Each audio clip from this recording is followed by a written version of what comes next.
People will often ask me one of two things, and it's whether the house prices are going up or I think the house prices are going to go down. But that's not the right question. The answers are just educated guesses. The better question is, what are the factors that actually influence the housing market? So in this video, I'm going to be going over the 5 factors that will be influencing the New Brunswick real estate market going into 2026. And to make sure you stay to the very end for numbers 4 and 5, because they're going to be factors that are going to influence the local housing market just as much as number 1 will. Welcome back to the channel, and if this is your first time here, thank you for stopping in. My name is Brandon Vincent. I'm a real estate agent here in St. John, New Brunswick with eXp Realty. I've been actively selling real estate for 7+ years now with over 125 deals under my belt, lots of transactions, lots of experience. My goal on this channel is to bring you relevant real estate information in an entertaining way. If you like the sound of that, hit the like, subscribe button. But without further ado, let's dive into the 5 factors that are going to be driving the New Brunswick housing market in 2026.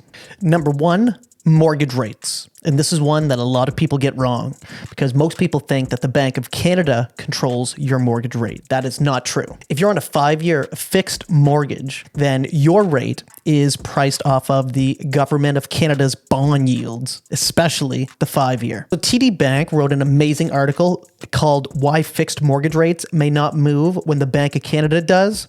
And it goes over everything from variable mortgages, fixed rates, and how they all interact when the Bank of Canada has its announcements. It's a great article. It's like a 5-minute read. I'm going to link it below in the description, but I'm going to try to explain it here in about 30 seconds for you at home. So here's what happens. The bond yields drop, then the lenders can drop their fixed rates. Buyers then qualify for more home, and you start to see more demand in the market. And if bond yields spike, then the fixed rate is going to jump. The affordability takes a gut punch, meaning there's less showings because not as many people can afford homes. So the bond yields are important for fixed rates, but the variable mortgages are directly tied to the Bank of Canada's rate. So that means that when the Bank of Canada raises or lowers its key rate, that the lenders adjust their prime rate, causing the variable mortgage rates to follow. Why this is extremely important for New Brunswick is because our market is tightest right around the $300,000 to $400,000 mark. That's where we're seeing the most sales. So even a small change to the mortgage rate can make a big difference on who qualifies.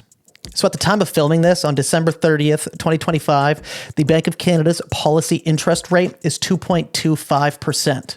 The Bank of Canada has already released its 2026 schedule for its interest rate announcements, with the next 3 being January 28th, 2026, March 18th, and April 29th. So True North Mortgages has a great article that I'm going to link below, and it is some of the large banks' predictions on the interest rates going into 2026 and even years following. So let's start off with the National Bank, which expects the Bank of Canada policy rate to remain at 2.25% through Q3 of 2026 and then rise to 2.75 in Q4 of 2026 and then remain there throughout 2027.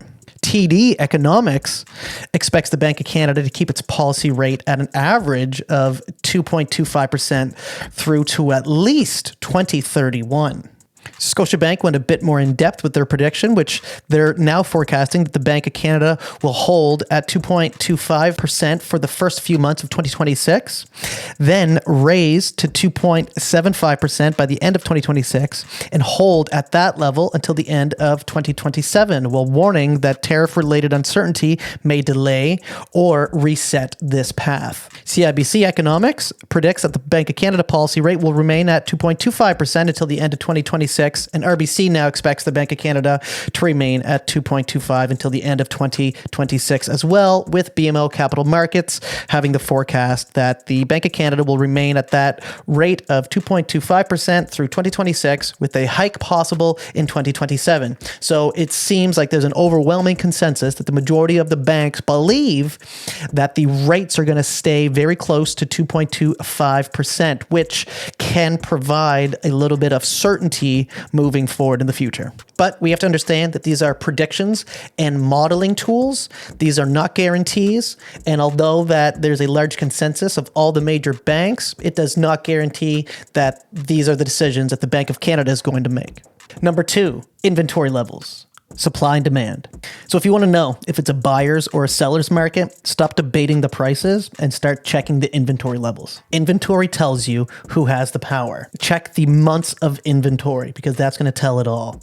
If it's 4 months or less, then that is a clear sign of a seller's market. If you're between 4 months of inventory and 6 months of inventory, then you're in a balanced market. And if you're 6 months plus of months of inventory, then you are in a buyer's market. And the months of inventory simply means how long it would take to sell the current inventory at the current demand. New Brunswick saw record new listings in late 2025, with active listings hitting the highest October level in 5+ years, with the months of inventory being right around 3.9 province-wide.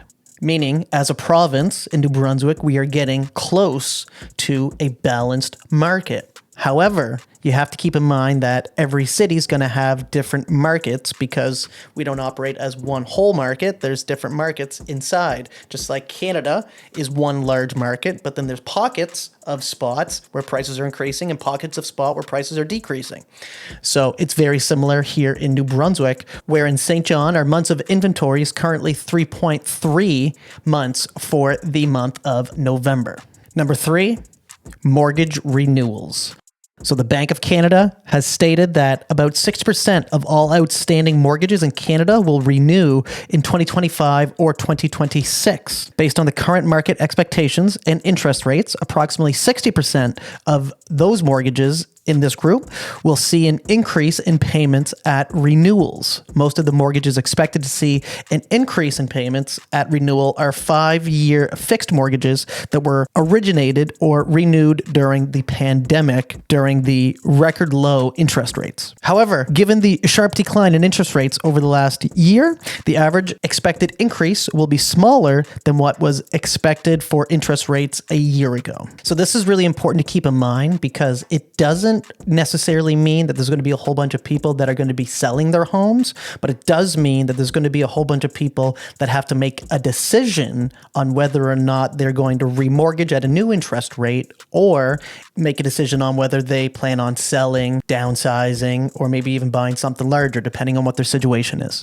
Either way, this is a major factor to consider, especially in a smaller market like in New Brunswick, because all it takes is a few extra listings for the market to feel the effect of those extra listings being there. And if you have a couple listings in a neighborhood, then that takes your negotiation power away being a seller and puts it more into the buyer's hands if there's a couple of similar products in the same neighborhood coming for sale at the same time. So like I said before, that doesn't mean that all those people that have to renew are going to necessarily sell, but it does mean that they're going to have to decide what they're doing. So we'll keep an eye on that and see how that unfolds over 2026. Number 4, population. So over the last 5 years, New Brunswick has seen a tremendous population growth, with a lot of that being interprovincial migration across the country. And I have a chart right here that actually shows exactly where people have been coming from, but also where New Brunswickers are leaving to as well. With most of the migration coming from Ontario, which I'm sure you expected, we have a lot of New Brunswickers actually leaving, going to places like Alberta and Quebec as well, which is interesting to see. So here's an article published by the University of New Brunswick, and it says population growth continues in New Brunswick, but the story is changing. So New Brunswick population has been steadily rising, reaching 854,580 people by the end of 2024, according to the New Brunswick population and demographic counts.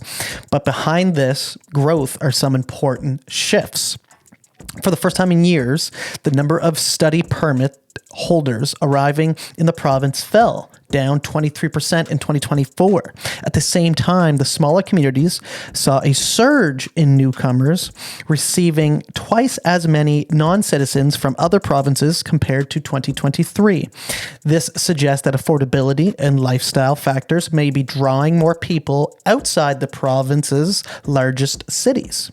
While overall growth continues, These changes highlight how economic pressures and policy decisions are reshaping who is moving to New Brunswick and where they are choosing to live. Now, from Korea, positive international immigration overshadowed the losses from the interprovincial migration, resulting in a net increase of 1,855 people to New Brunswick's population in the first quarter of 2025, which was actually a decrease of 67.7% from the first quarter of 2024.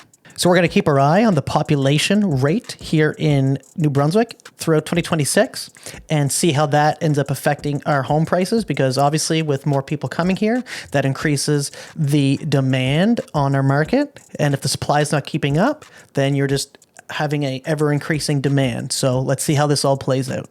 So the fifth and final point that we are going to watch for that's going to have a direct effect on our local real estate market is the local economy. And I want to break this down into three major headlines that we're going to see throughout 2026. And that's going to be the St. John Port growing. Now we also have a NB Power review, and then also New Brunswick's capital budget. So the Port of St. John is looking to increase its capacity targets towards 800,000 TEUs. And a TEU is just a 20-foot equivalent unit. It's a general unit of cargo capacity. So the port is looking to grow. More port activity means more logistical jobs, meaning more relocation demand and more stability in St. John. And if you live in New Brunswick, then you've definitely heard about the NB Power smart meter situation going on. Well, that is up for a full review coming into March 2026. So the energy decision is going to affect household budgets and business confidence. Higher costs equals less affordability, period. New Brunswick's capital budget for 2026 and 2027 is a record $1.47 billion, which is the largest ever. And it's going to be focusing on infrastructure like roads, health, education, with major funding for areas for transportation, health, education, and projects like hospitals, upgrades to schools, renovations including ventilation, road, bridge maintenance, which is all very great to hear because we are in need of all of those. But we're going to keep an eye and see any more announcements on where that budget is getting spent, especially here in St. John, and see exactly where that budget lands and what it's going towards. So those are going to be the 5 factors to really watch out for when it comes to watching the real estate market here in New Brunswick throughout 2026 and seeing what's happening. And those are going to be the 5 things that I believe are going to be the biggest factors as to what happens. Also, obviously, there's things like wars and there's major unpredictable events like we've seen in the past 5 years that just aren't predictable, which there's always black swans. So it's hard to tell exactly, but these are the things that I think we should focus on. So I hope that you took something away from this video. I hope you learned something, and I hope I at least gave you what to watch out for when it comes to 2026. Stay tuned for the next video.